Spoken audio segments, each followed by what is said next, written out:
పరువు నష్టం దావా ఎందుకు వేయాల్సి వచ్చింది, ఎందుకు వేయాల్సిన అవసరం ఏమున్నది అంటే, గతంలో వీళ్ళు ఫోన్ ట్యాపింగ్ సంబంధించి రకరకాల పెద్ద మనుషుల వ్యక్తుల యొక్క ఆ ఫోన్ ట్యాపింగ్ తీసుకోవడం వల్ల కొన్ని విషయాలు బయటకు వచ్చినాయి. దానికి సంబంధించి మంత్రి గారికి ఉన్న సమాచారం ప్రకారం, అక్కడ సమాచారం ప్రకారం ఏం జరిగింది అంటే, ఒక ఇద్దరి మధ్యలో డైవర్స్ విషయం, ఆ డైవర్స్కు సంబంధించిన విషయం బయటకు వచ్చింది. డైవర్స్ ఏ విధంగా వచ్చిందంటే, అంటే సుప్రీంకోర్టు గైడ్ లైన్స్ ప్రకారమే ఒక డైవర్స్కు సంబంధించి ఒక కేసుకు సంబంధించి ఎవరైనా కానీ మధ్యవర్తిత్వం వర్తించే అవకాశం ఉంటుంది. ఎందుకంటే మధ్యవర్తిత్వం ద్వారా కొన్ని సమస్యలు పరిష్కారం అవుతుంది. అదేవిధంగా ఈ కేసుకు సంబంధించి ఈ మెయిన్ కావడానికి కారణము కేటీఆర్ గారు, కేసీఆర్ గారు అని చెప్పి సురేఖ గారు చెప్పడం జరిగింది. సో దీనికి సంబంధించి దాంట్లో పెద్ద విషయము, దీనికి సంబంధించిన పరువు నష్టం దావా ఎందుకు వేసిందో ఏం వేసిందో నాకైతే అర్థం కావట్లేదు. ఎందుకంటే ఒకసారి మీడియా మిత్రులు చెప్తున్నాను, తను వేసిన పిటిషన్ ప్రకారం నాగ చైతన్య, ఒకసారి చదివినిపిస్తాను.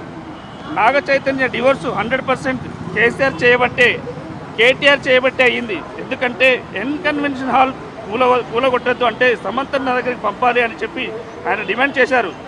సమంత గారిని వెళ్ళమని చెప్పి నాగార్జున వాళ్ళు ఫోర్స్ చేశారు. సమంత నేను వెళ్ళను అంటే చెబితే విను, లేకపోతే విడాకులు తీసుకోని చెప్పడం జరిగింది. ఎందుకంటే వాళ్ళు దానికి ముందే ఈ ఫోన్ ట్యాపింగ్ వల్ల వాళ్ళు ఇద్దరి మధ్యలో మనస్పర్ధలు రావడం వల్ల వాళ్ళు డైవర్స్కి అప్లై చేసిండ్రు. ఎందుకంటే ఈ డైవర్స్కి అప్లై చేసుకున్నప్పుడు కొంచెం మ్యూచువల్ అండర్స్టాండింగ్ ఉంటుంది. ఆ అండర్స్టాండింగ్ ఏంటో ఒకసారి గౌరవంగా ఉండండి. అంటే ఈ డైవర్స్ రావడానికి కారణం కేటీఆర్ గారు, కేసీఆర్ గారు చెప్పడం జరిగింది. దానికి సంబంధించి నాగార్జున మీ వెళ్ళి మాట్లాడమని చెప్పారు. దాంట్లో తప్పే ఉన్నది అని నేను అడుగుతున్నాను, ప్రశ్నిస్తున్నాను మీడియా ముఖంగా. సో దీనికి సంబంధించి రేపు వాదనలు ఉన్నాయి. రేపు నాగార్జున గారు వాళ్ళ విట్నెస్ వస్తారు. ఆ స్టేట్మెంట్ ఇక్కడ ఫర్దర్గా విషయాన్ని తెలియజేస్తాం. సో ఇప్పుడు సురేఖకు మేము వకాలత్ వేస్తాం. అంటే టీపీసీసీ లీగల్ సెల్ తరఫున మా న్యాయవాది, నేను కానీ మా అడ్వకేట్స్ కానీ వస్తారు. మేము కూడా దానికి కౌంటర్ వేస్తాం, దానికి ఏం ప్రాబ్లం లేదు.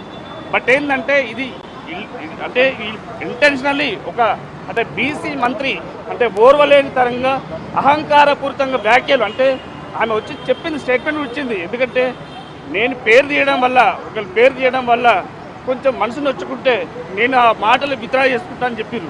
అక్కడికి కేసు సమస్య పరిష్కారం అయిపోయింది.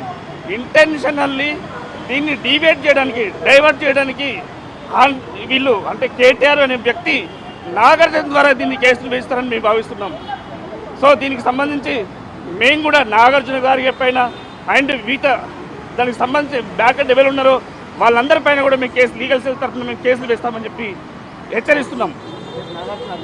రేపు నాగార్జున అటెండ్ అవుతారా, ఇంకెవరు అటెండ్ అవుతారో మాకు సంబంధం లేదు. ఎందుకంటే అటెండ్ అయినా కానీ రేపు ఏవైతే పర్యవసనం ఉంటుందో దానికి తప్పకుండా మేము కూడా నాగార్జున పైన కేసు వేసి మేము కూడా, ఎందుకంటే ఆనరేబుల్ ఒక మినిస్టర్ గారి పైన, ఒక బీసీ మినిస్టర్ పైన వీళ్ళు అవాకు చేయకుంటూ అంటే అయిపోయింది. వాళ్ళు దానికి ముందు ఇప్పుడు ఇంత చేసిర్రు, ఇంతకుముందు నారా చంద్రబాబు నాయుడు వైఫ్ మీద ఇట్లా ట్రోల్ చేసిండ్రు, రకరకాల వ్యక్తుల మీద. మొన్న కొండా సురేఖ పైన ఒక నూలు దండ వేస్తే అదేదో రంకు అని చెప్పిండ్రు. అది వాస్తవమా? దానిపైన ఎవరు స్పందించినప్పుడు, ఒక బీసీ మహిళా మంత్రి పైన స్పందించినప్పుడు ఇంత రాద్ధాంతం ఎందుకు చేస్తారో మాకు అర్థం అవ్వట్లేదు. సో లీగల్ సెల్ తరపున మేము ఖండిస్తున్నాం. తప్పకుండా వారిపైన ఇప్పుడు ఆపరేషన్ లేకుండానే మోకాళ్లకు ప్లాస్మా ట్రీట్మెంట్, మీ ఆర్థోపెడిక్ సమస్యలన్నిటికీ రోబోటిక్ టెక్నాలజీ ద్వారా తక్కువ ఖర్చుతో శాశ్వత పరిష్కారం, ఫ్రీ కన్సల్టేషన్, ప్రతి ట్రీట్మెంట్ పై 20% డిస్కౌంట్. ఈ ఆఫర్ కొద్ది రోజులు మాత్రమే, త్వరపడండి. V9 hospitals 9281465842.